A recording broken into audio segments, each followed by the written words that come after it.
Hey, what's up? This is Ricardo at Parts People, and in this video, we'll outline the steps for completing a part replacement on your Dell PC. Visit our website and use this coupon for a 5% off discount.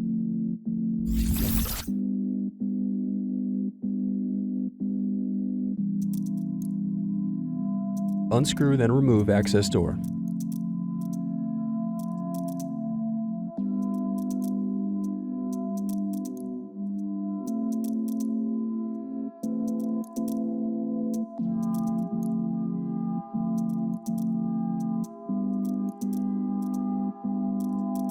Now unscrew and disconnect battery.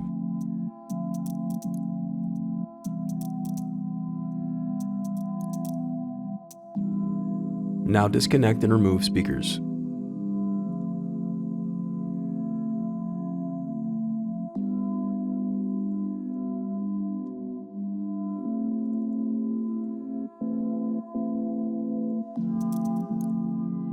Thanks for watching. Don't forget to like and subscribe if you enjoyed this video. And if you need more, check out this playlist to watch other tutorials for your laptop. You can also click here to find parts for your laptop at partspeople.com.